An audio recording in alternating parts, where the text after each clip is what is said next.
அனைவருக்கும் வணக்கம். Welcome to TNPSC Ganesh YouTube channel. Friends, நம்ம GK questions polity previous year கொஸ்டின்ஸை தினமும் 30 கேள்விகளாக பாட்டு வரோம். என்று பார்த்தீங்கன்னா 52ஆம் நாளில் 2022ஆம் ஆண்டு தேர்க்கப்பட்ட பாலிட்டி கேள்விகள் 30 கேள்விகள் என்னங்கிறத பார்த்துடலாம். முதல் கேள்வி பாருங்க. பல்வேறு சமுதாயங்களுக்கு இடையேயான சமூக கல்வி மற்றும் உளவியல் நலவாழ்வு தொடர்பான சிந்தனை என்னவென அழைக்கப்படுகிறது? பல்வேறு சமுதாயங்களுக்கு இடையேயான சமூக கல்வி மற்றும் உளவியல் நலவாழ்வு தொடர்பான சிந்தனை என்னவென அழைக்கப்படுகிறதுன்னு பார்த்தீங்கன்னா தேசிய ஒருங்கிணைப்பு என்று அழைக்கப்படுகிறது. இதர பிற்படுத்த வகுப்பினர் பட்டியலை மாநிலங்களே தயாரிக்கும் அதிகாரத்தை மீட்பதற்காக இந்திய நாடாளுமன்றத்தில் கொண்டு வரப்பட்ட சட்ட திருத்தம் கீழ்கண்ட 3 அரசமைப்பு கூறுகளை திருத்தியது. அதாவது இதர பிற்பட்ட வகுப்பினர் பட்டியலை மாநிலங்களே தயாரிக்கும் அதிகாரத்தை மீட்க என்ன பண்ணாங்க? இந்திய நாடாளுமன்றத்தில் கொண்டு வரப்பட்ட சட்ட திருத்தம் கீழ்கண்ட 3 அரசமைப்பு கூறுகளை திருத்தியது. அந்த 3 கூறுகள் எதுன்னு பாருங்க. 338B, 342A மற்றும் 366 என்பது 3 கூறுகளாகும். தவறாக பொருந்தியுள்ளது எது? அரசியலமைப்பு பிரிவு 14 சட்டத்தின் முன் அனைவரும் சமம். 21A பிரிவு தொடக்க கல்வி பெறும் உரிமை. பிரிவு 26 சமய விவகாரங்களை நிர்வகிக்கும் உரிமை. அரசியலமைப்பு பிரிவு 17 இது நமக்கு தெரிந்ததுதான், தீண்டாமை வரணும். ஆனால் பார்த்தீங்கன்னா பொது வேலைவாய்ப்பில் சம வாய்ப்பு. இதில் தவறாக பொருந்தியுள்ளது ஆப்ஷன் பி ஆகும்.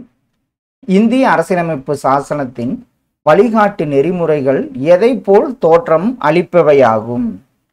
இந்திய அரசியலமைப்பு சாசனத்தின் வழிகாட்டு நெறிமுறைகள் எதனை போல் தோற்றம் அளிப்பவை அப்படின்னு பார்த்தீங்கன்னா உங்களுக்கு அறிவுறுத்தல் செயற்கருவி 1935 போல் தோற்றம் அளிப்பவையாகும். பொறுத்துக. சர்க்காரியா ஆணையம் எந்த அரசாங்கம்? ராஜமன்னார் குழு, அனந்தபூர் சாஹிப் தீர்மானம், பொம்மை தீர்ப்பு. அப்படி ஆப்ஷனில் பாருங்க. சர்க்காரியா ஆணையம் எதுன்னு பார்த்தீங்கன்னா மத்திய அரசாங்கம்.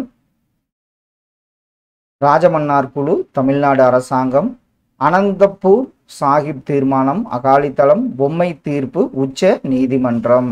ஆப்ஷன் பி இதற்கு சரியான விடை. கீழ்கண்டவைகளை முறையாக பொறுத்துக. நுகர்வோர் பாதுகாப்பு சட்டம் எந்த ஆண்டு? சட்ட அளவியல் சட்டம், அத்தியாவசிய பொருட்கள் சட்டம், கள்ள சந்தைப்படுத்துதல் தடுப்பு சட்டம். அப்படி ஆப்ஷனில் பாருங்க.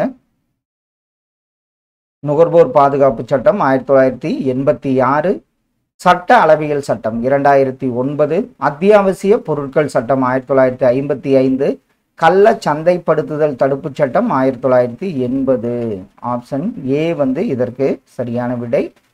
துணை குடியரசுத் தலைவர் குடியரசுத் தலைவராக செயல்பட்டு கொண்டிருக்கும் பொழுது அவரை பதவி நீக்கம் செய்யும் முறை எந்த முறை? துணை குடியரசுத் தலைவர் குடியரசுத் தலைவராக செயல்பட்டு கொண்டிருக்கும் பொழுது அவரை பதவி நீக்கம் செய்யும் முறை எதுன்னு பார்த்தீங்கன்னா குடியரசுத் தலைவரை பதவி நீக்கம் செய்ய நிர்ணயிக்கப்பட்ட அதே முறை. ஆப்ஷன் டி சரியான விடை. இந்தியாவில் தாராளமய கொள்கை செயல்பாடுகள் எந்த குழுவின் கீழ் இயங்கியது? இந்தியாவில் தாராளமய கொள்கை செயல்பாடுகள் எந்த குழுன்னு பாருங்க. ஆப்ஷன்ல தட்குழு, அதாவது தட்குழு என்பது சரியான விடை. தேர்தல் ஆணையம் தனது வருடாந்திர அறிக்கையை யாருக்கு சமர்ப்பிக்க வேண்டும்? தேர்தல் ஆணையம் தனது வருடாந்திர அறிக்கையை யாரிடம் பாருங்க? இந்திய குடியரசுத் தலைவரிடம் சமர்ப்பிக்க வேண்டும். உள்ளாட்சித்துறை அரசாங்கத்தால் தேர்தல் கட்டாயம் என்று கூறிய சட்ட திருத்தம் எந்த சட்ட திருத்தம்? உள்ளாட்சித்துறை அரசாங்கத்தில் தேர்தல் கட்டாயம் என்று கூறிய சட்ட திருத்தம் ஆப்ஷனில் பார்த்தீங்கன்னா 73வது சட்ட திருத்தமாகும். வழிகாட்டு நெறிமுறை கோட்பாடுகளின் பயன்பாடுகள் கீழ் காணப்படுபவைகளில் எது எவை? வழிகாட்டு நெறிமுறை கோட்பாடுகளில் எதுன்னு பாருங்க. நெகிழா அரசியலமைப்பு, கவர்னர் நியமனம், ஒருங்கிணைந்த நீதித்துறை வராது. ஆப்ஷன் பி இதற்கு சரியான விடையாகும். காக்கா கலேல்கர் ஆணையம் எதனோடு தொடர்புடையது? முதல் ஆணையம் எதனோடு தொடர்புடையது? கலேல்கர் ஆணையம் பார்த்தீங்கன்னா பிற்படுத்தப்பட்ட தேசிய ஆணையம், பிற்படுத்தப்பட்டோர் தேசிய ஆணையம் என்பது சரியான விடை.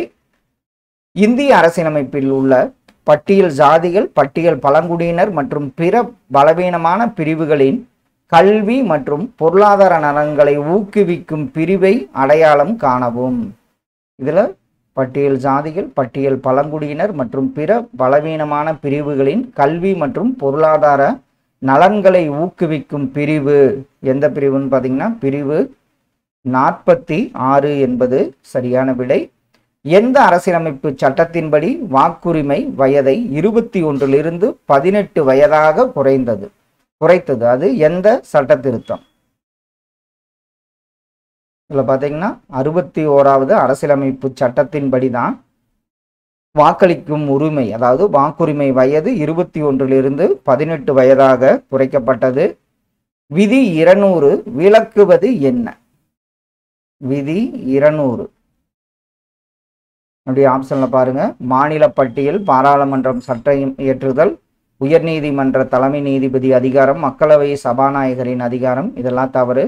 ஆளுநர் மசோதாவை குடியரசுத் தலைவரின் ஒப்புதலுக்காக வைத்து கொள்ளல் என்பது ஆப்ஷன் பி தான் சரியான விடை. கீழ்கண்டவற்றுள் வழிகாட்டு நெறிமுறை கோட்பாடுகள் பற்றி சொல்லப்பட்டவைகளில் சரியான கூற்று எவை?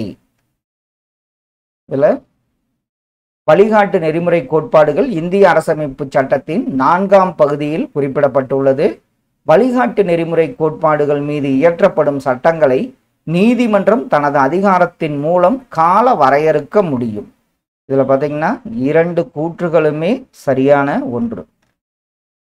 விதி 359 படி அது எதற்காக பயன்படுகிறது? விதி 359 ஆப்ஷன்ல பாத்தீங்கன்னா குடியரசுத் தலைவர் அடிப்படை உரிமைகளை ரத்து செய்யும் அதிகாரம் பெற்றவர். ஆப்ஷன் ஏ தான் இதற்கு சரியான விடை. பின்வரும் ஊழல் தடுப்பு அமைப்புகளில் சந்தானம் குழு பரிந்துரையால் நிறுவப்பட்டவை யாவை? அவர் சந்தானம் குழு பரிந்துரையால் நிறுவப்பட்டவை என்னென்ன அமைப்பு? சந்தானம் குழுவால் மத்திய ஊழல் தடுப்பாணையம் மற்றும் மத்திய விசாரணை ஆணையம் அமைக்கப்பட்டது. ஆப்ஷன் சி சரியான விடையாகும். மத்திய புலனாய்வு செயலகம் எப்பொழுது ஏற்படுத்தப்பட்டது?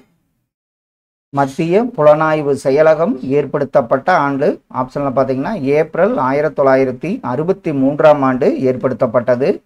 கூற்று இந்திய பாராளுமன்றத்தின் நிரந்தர சபையாக மாநிலங்களவை கருதப்படுகிறது.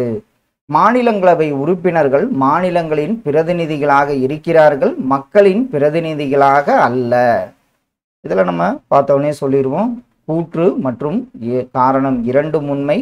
ஆனால் காரணம் என்பது கூற்றிற்கான சரியான விளக்கம் அல்ல. ஆப்ஷன் டி சரியான விடை. ஜம்மு காஷ்மீர் மறுவரையறை சட்டம் 2019 எந்த நோக்கத்திற்காக நிறைவேற்றப்பட்டது? 2019 ஜம்மு காஷ்மீர் மறுவரையறை சட்டம் எந்த நோக்கத்திற்காக? ஆப்ஷன்ல பாருங்க. லடாக் பகுதியை யூனியன் பிரதேசமாக, அதே மாதிரி ஜம்மு காஷ்மீரை யூனியன் பிரதேசமாக்க. ஆப்ஷன் சி சரியான விடை. அரசின் நெறிமுறை கொள்கைகளை கொண்ட இந்திய அரசியலமைப்பு விதிகள் 38, 39, 41, 42 மற்றும் 43 எந்த கொள்கையை வெளிப்படுத்துகின்றன? அரசின் நெறிமுறை கொள்கைகளை கொண்ட இந்திய அரசியலமைப்பு விதி 38, 39, 41, 42 மற்றும் 43 சமதர்ம கொள்கையை வெளிப்படுத்துகின்றன.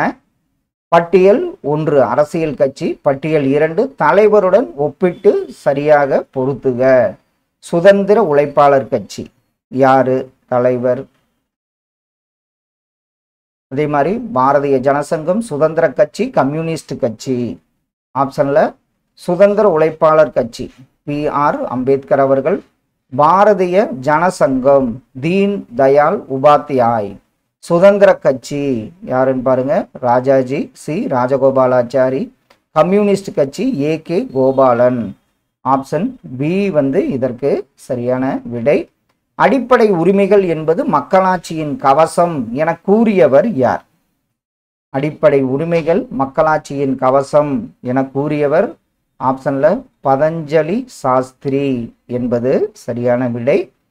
முகவுரையின் 6ஆம் பத்தியில் 1976ஆம் ஆண்டு அரசியல் சாசன திருத்தல் சட்டம் மூலமாக சேர்த்த வார்த்தையை தெரிந்து எடுக்கவும். 42வது சட்ட திருத்தம் மூலம் எந்த வார்த்தை? நேர்மை என்பது சரியான விடை. அரசாங்க வேலைகளில் பிற்படுத்தப்பட்ட வகுப்பினருக்கு 27% இடஒதுக்கீட்டை சிபாரிசு செய்த கமிட்டி குழு எந்த குழு? பிற்படுத்தப்பட்ட வகுப்பினருக்கு 27% இடஒதுக்கீட்டை வழங்கிய குழு பிந்தேஸ்வரி பிரசாத் மண்டல் கமிட்டி என்பது சரியான விடை. துணை ஜனாதிபதிகளின் சரியான வரிசையை தேர்ந்தெடுக்கவும். இதில் யார் யார் துணை ஜனாதிபதிகள் அப்படிங்கிறது தெரிஞ்சு அந்த ஆண்டுகள் தெரிஞ்சால் நம்ம ஈஸியாக பண்ணிடலாம். சரியான வரிசை ஆப்ஷனில் பார்த்தீங்கன்னா Zakir Hussain, B D. Jatti, K R. Narayanan, B S. Shekhawat. Option C இதற்கு சரியான விடை. கீழ்கண்டவற்றை பொருத்துக. கட்சியின் பெயர், சின்னம். ஜனதாதளம், ஜார்க்கண்ட் முக்தி மோர்ச்சா, இந்திய யூனியன் முஸ்லீம் லீக், ஜம்மு காஷ்மீர் மாநாட்டு கட்சி. ஆப்ஷனில் ஜனதாதளம் எதுன்னு பார்த்தீங்கன்னா அம்பு, ஜார்க்கண்ட் முக்தி மோர்ச்சா வில்லும் அம்பும், இந்தியன் முஸ்லீம் லீக், இந்திய யூனியன் முஸ்லீம் லீக் ஏணிப்படி, ஜம்மு காஷ்மீர் மாநாட்டு கட்சி ஏற்கலப்பை. ஆப்ஷன் சி இதற்கு சரியான விடை. இந்தியா இறையாண்மை கொண்ட நாடாக உருவானது எந்த ஆண்டு? ஆப்ஷன்ல 15 ஆகஸ்ட் 1947 தான் இந்தியா இறையாண்மை கொண்ட நாடாக மாறியது. கடைசி ஒன்று, இயற்கை பொருள்கள் இயங்கிக் கொண்டிருப்பது போலவே மனித வரலாறு இயங்கிக் கொண்டிருக்கிறது என கூறும் வாதம் எந்த வாதம்? இயற்கை பொருள்கள் இயங்கிக் கொண்டிருப்பது போலவே மனித வரலாறு இயங்கிக் கொண்டிருக்கிறது என கூறும் வாதம் பார்த்தீங்கன்னா வரலாற்று பொருள் முதல் வாதம் என்பது சரியான விடை. ஃப்ரெண்ட்ஸ், இன்று ஒரு 30 கேள்விகள் 2022ஆம் ஆண்டு கேட்கப்பட்ட கொஸ்டினிலிருந்து பாலிட்டி கேள்விகள் பார்த்தோம். கண்டிப்பாக இதெல்லாம் உங்கள் ரிவிஷனுக்கு ரொம்ப யூஸ்ஃபுல்லாக இருக்குன்னு நம்புகிறோம். Thank you all.